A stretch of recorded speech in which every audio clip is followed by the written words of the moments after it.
Təsəvvür edin işdə sizə belə bir task verilir. Tələblərə uyğun asinxron Excel export funksiyası hazırlamaq. Siz taskı kodeksə verirsiniz və bir neçə dəqiqə sonra hazır kod alırsınız. Sual budur. Həmin kodu olduğu kimi production-a çıxarardınız? Mən çıxarmazdım. Çünki kodun sürətli yazılması onun layihəyə uyğun, təhlükəsiz və stabil olması demək deyil. Kodeks yaxşı kod yaza bilər, amma əvvəlcə sizin layihənizdə yaxşı kodun nə olduğunu bilməlidir. Mən əsasən backend developer kimi işləyirəm. Lazım olduqda frontend hissəsində dəyişikliklər də edirəm. İş prosesində kodeksdən çox istifadə edirəm, amma ona heç vaxt sadəcə task verib dərhal kod yazdırmıram. Mənim workflow-um 5 mərhələdən ibarətdir. Kontekst analiz, insan təsdiqi, implementasiya və yoxlama. Hər şey kontekstdən başlayır. Vaxt keçdikcə öz işim üçün çoxlu markdown sənədləri hazırlamışam. Bəziləri database querylərinin düzgün və sürətli yazılması haqqındadır. Digərləri controller, service, repository və mapper qatlarının məsuliyyətlərini izah edir.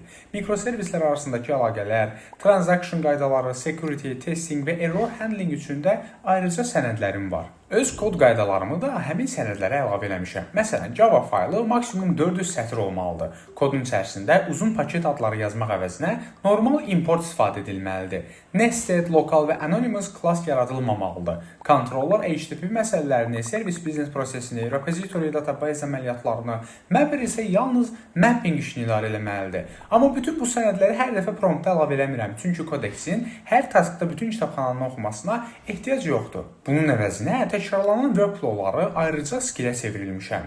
Birinci skill yalnız analiz üçündür. Layihəni araşdırır, amma kod yazmır. İkinci skill təsdiqlənmiş plana əsasən implementasiya eləyir. Üçüncü skill isə dəyişiklikləri audit eləyir. Riskləri və mümkün səhvləri axtarır. Ətraflı texniki məlumatlar ayrıca knowledge bazasında saxlanılır. Task hansı mövzu ilə bağlıdırsa, yalnız uyğun skill və lazım olan sənədlər istifadə edilir. Layihənin əsas qaydalarını isə agents.md faylında saxlayıram. Kodeks bu faylı işə başlamazdan əvvəl oxuyur. Burada repository strukturu, build və test komandaları, engineering qaydaları, qadağalar və taskın hansı şərtlərdə hazır hesab ediləcəyi yazılır. Bundan əlavə mən projectbrain.md adlı gate faylından istifadə edirəm. Bu kodeksin xüsusi və məcburi sistem faylı deyil. Mənim yaratdığım layihə jurnalına bənzəyir. Burada əvvəlki qərarlar, tapılmış problemlər, vacib fayllar və növbəti addımlar üçün qısa şəkildə saxlanılır. Agents.md və uyğun skill kodeksə bu faylı nə vaxt oxumalı, nə yeniləməli olduğunu bildirir. Beləliklə eyni məlumatı hər dəfə sıfırdan tapmağa ehtiyac azalır. İndi gəlin bu sistemin real taskda necə işlədiyinə baxaq. Mən asinxron Excel export taskı veriləndə kodeksə ilk olaraq belə deyirəm.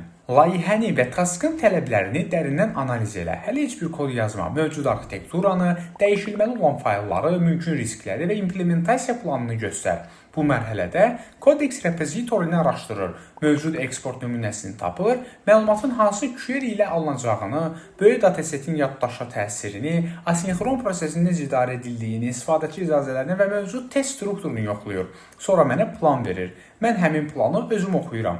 Kodeks yanlış fərziyyə edibsə, taskın əhatəsini lazımsız şəkildə böyüdübsə və ya biznes tələbini düzgün başa düşməyibsə, burada düzəliş eləyirəm, mərhələsinə keçirəm. Kodeksə deyirəm, plan təsdiqləndi, indi implementasiya elə. Mövcud arxitekturanı və kod standartlarını qoru. Uyğun testləri yaz, build və test komandalarını işə sal. Sonda dəyişiklikləri və nəticələri göstər. Amma burada ən təhlükəli səhv kodeksin hazırdır deməsini final nəticə kimi qəbul etməkdir. İmplementasiyadan sonra diffi özüm yoxlayıram. Avtomatik testlərin nəticələrinə baxıram, sonra layihəni lokalda işə salıb funksiyanı real ssenari ilə test edirəm.